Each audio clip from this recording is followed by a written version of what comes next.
Welcome to Bite at a Time Books, where we read you your favorite classics one bite at a time. My name is Bree Carlile, and I love to read and wanted to share my passion with listeners like you. If you want to know what's coming next and get updates from me, Bree, sign up for our newsletter at biteatatimebooks.com. Be sure to follow the show on your favorite podcast platform so you get all the new episodes. Or you can follow the show on YouTube, where we have playlists for all the stories. We're part of the Bite at a Time Books Productions Network. If you'd also like to hear what inspired your favorite classic author to write their novels, and what was going on in the world at the time, check out the Bite at a Time Books Behind the Story podcast, Tuesdays, wherever you listen to podcasts. Today we'll be continuing The Great Gatsby by F. Scott Fitzgerald. Chapter 8, Part 1. I couldn't sleep all night.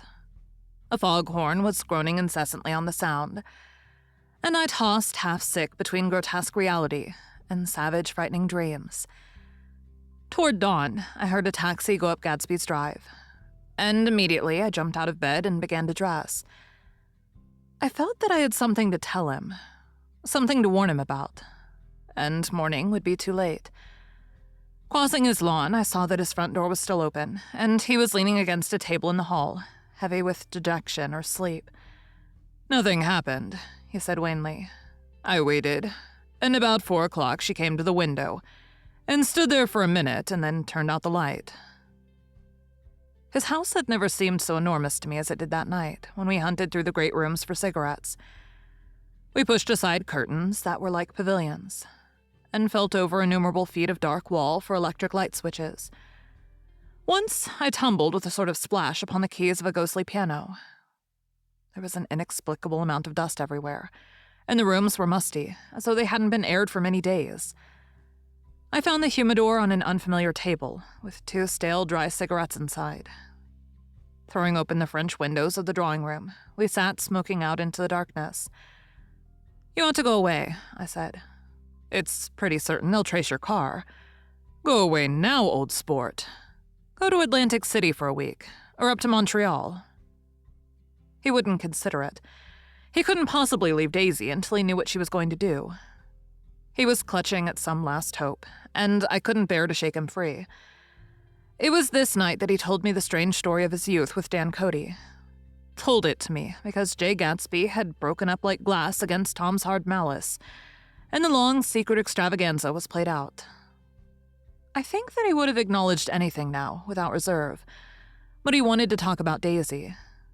She was the first nice girl he had ever known. In various unrevealed capacities, he had come in contact with such people, but always with indiscernible barbed wire between. He found her excitingly desirable. He went to her house, at first with other officers from Camp Taylor, then alone. It amazed him. He had never been in such a beautiful house before. But what gave it an air of breathless intensity was that Daisy lived there. It was as casual a thing to her as his tent out at camp was to him. There was a ripe mystery about it. A hint of bedrooms upstairs, more beautiful and cool than other bedrooms, of gay and radiant activities taking place through its corridors, and of romances that were not musty and laid away already in lavender, but fresh and breathing and redolent of this year's shining motor cars, and of dances whose flowers were scarcely withered. It excited him, too, that many men had already loved Daisy. It increased her value in his eyes. He felt their presence all about the house, pervading the air with the shades and echoes of still vibrant emotions. But he knew that he was in Daisy's house by a colossal accident. However glorious might be his future as Jay Gatsby, he was at present a penniless young man without a past, and at any moment the invisible cloak of his uniform might slip from his shoulders. So he made the most of his time. He took what he could get, ravenously and unscrupulously. Eventually he took Daisy one still October night. Took her because he had no real right to touch her hand. He might have despised himself, for he had certainly taken her under false pretenses. I don't mean that he had traded on his phantom millions, but he had deliberately given Daisy a sense of security. He let her believe that he was a person from much the same strata as herself, that he was fully able to take care of her. As a matter of fact, he had no such facilities. He had no comfortable family standing behind him, and he was liable at the whim of an impersonal government to be blown anywhere about the world. But he didn't despise himself, and it didn't turn out as he had imagined. He had intended, probably, to take what he could and go. But now he found that he had committed himself to the following of a grail. He knew that Daisy was extraordinary, but he didn't realize just how extraordinary a nice girl could be. She had vanished into a rich house, into a rich, full life, leaving Gatsby nothing. He felt married to her, that was all. When they met again, 2 days later, it was Gatsby who was breathless, who was somehow betrayed. Her porch was bright with the bought luxury of starshine. The wicker of the settee squeaked fashionably as she turned toward him, and he kissed her curious and lovely mouth. She had caught a cold, and it had made her voice huskier and more charming than ever. And Gatsby was overwhelmingly aware of the youth and mystery that wealth imprisons and preserves, of the freshness of many clothes, and of Daisy, gleaming like silver, safe and proud above the hot struggles of the poor. I can't describe how surprised I was to find out I loved her old sport. I even hoped for a while that she'd throw me over. But she didn't, because she was in love with me too. She thought I knew a lot because I knew different things from her. Well, there I was, way off my ambitions, getting deeper in love every minute. And all of a sudden I didn't care. What was the use of doing great things if I could have a better time telling her what I was going to do? On the last afternoon before he went abroad, he sat with Daisy in his arms for a long, silent time. It was a cold fall day, with fire in the room, and her cheeks flushed. Now and then she moved, and he changed his arm a little. And once he kissed her dark, shining hair. The afternoon had made them tranquil for a while, as if to give them a deep memory for the long parting the next day promised.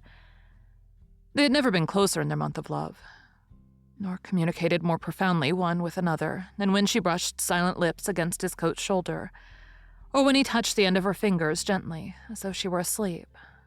He did extraordinarily well in the war. He was a captain before he went to the front, and following the Argonne battles, he got his majority and the command of the divisional machine guns. After the armistice, he tried frantically to get home, but some complication or misunderstanding sent him to Oxford instead. He was worried now. There was a quality of nervous despair in Daisy's letters. She didn't see why he couldn't come. She was feeling the pressure of the world outside, and she wanted to see him and feel his presence beside her, and be reassured that she was doing the right thing after all. For Daisy was young, and her artificial world was redolent of orchids and pleasant, cheerful snobbery and orchestras, which set the rhythm of the year, summing up the sadness and suggestiveness of life in new tunes.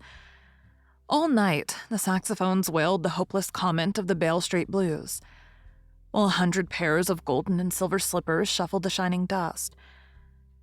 At the gray tea hour, there were always rooms that throbbed incessantly with this low, sweet fever, while fresh faces drifted here and there like rose petals blown by the sad horns around the floor. Through this twilight universe, Daisy began to move again with the season.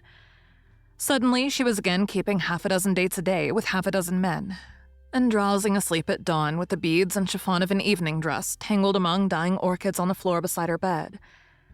And all the time, something within her was crying for a decision. She wanted her life shaped now, immediately. And the decision must be made by some force, of love, of money, of unquestionable practicality, that was close at hand.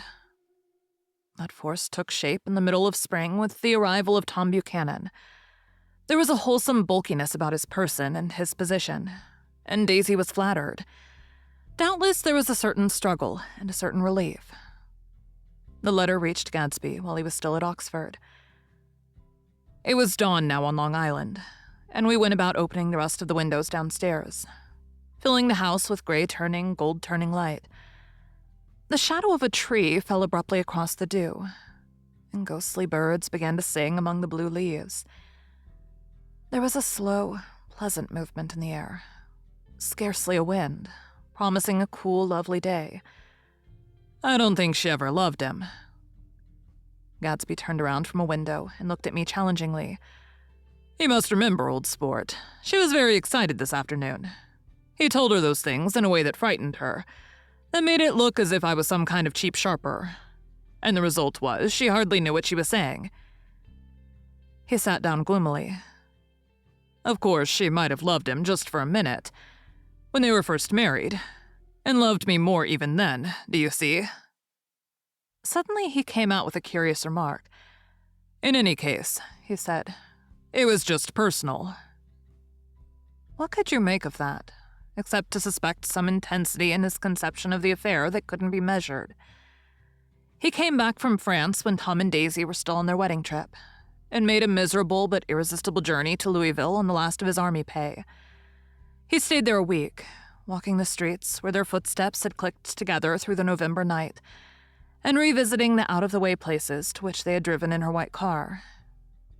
Just as Daisy's house had always seemed to him more mysterious and gay than other houses, so his idea of the city itself, even though she was gone from it, was pervaded with a melancholy beauty.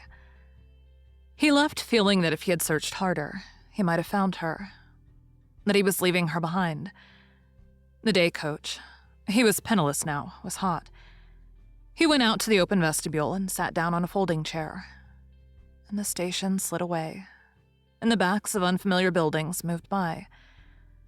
Then, out into the spring fields, where a yellow trolley raced them for a minute with people in it who might once have seen the pale magic of her face along the casual street. The track curved, and now it was going away from the sun, which as it sank lower seemed to spread itself in benediction over the vanishing city, where she had drawn her breath. He stretched out his hand desperately, as if to snatch only a wisp of air, to save a fragment of the spot that she had made lovely for him. But it was all going by too fast now for his blurred eyes, and he knew that he had lost that part of it, the freshest and the best forever. It was 9 o'clock when we finished breakfast and went out on the porch. The night had made a sharp difference in the weather, and there was an autumn flavor in the air. The gardener, the last one of Gatsby's former servants, came to the foot of the steps. I'm going to drain the pool today, Mr. Gatsby. Leaves will start falling pretty soon, and then there's always trouble with the pipes. Don't do it today, Gatsby answered. He turned to me apologetically. You know, old sport, I've never used that pool all summer. I looked at my watch and stood up. 12 minutes to my train. I didn't want to go to the city. I wasn't worth a decent stroke of work, but it was more than that. I didn't want to leave Gatsby. I missed that train, and then another, before I could get myself away. I'll call you up, I said finally. Do, old sport. I'll call you about noon. We walked slowly down the steps. I suppose Daisy'll call too. He looked at me anxiously, as if he hoped I'd corroborate this. I suppose so. Well, goodbye. We shook hands, and I started away. Just before I reached the hedge, I remembered something and turned around. They're a rotten crowd, I shouted across the lawn. You're worth the whole damn bunch put together. I've always been glad I said that. It was the only compliment I ever gave him, because I disapproved of him from beginning to end. First, he nodded politely, and then his face broke into that radiant and understanding smile, as if we'd been in ecstatic cahoots on that fact all the time.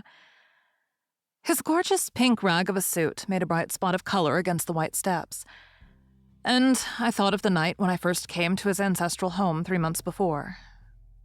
The lawn and drive had been crowded with the faces of those who guessed at his corruption, and he had stood on those steps, concealing his incorruptible dream as he waved them goodbye. I thanked him for his hospitality. We were always thanking him for that, I and the others. Goodbye, I called. I enjoyed breakfast, Gatsby. Thank you for joining Bite at a Time Books today, while we read a bite of one of your favorite classics. Again, my name is Bree Carlile, and I hope you come back tomorrow for the next bite of The Great Gatsby. Don't forget to sign up for our newsletter at biteatatimebooks.com. You can check out the show notes or our website, biteatatimebooks.com, for the rest of the links for our show. We'd love to hear from you on social media. at Bite at a Time Books.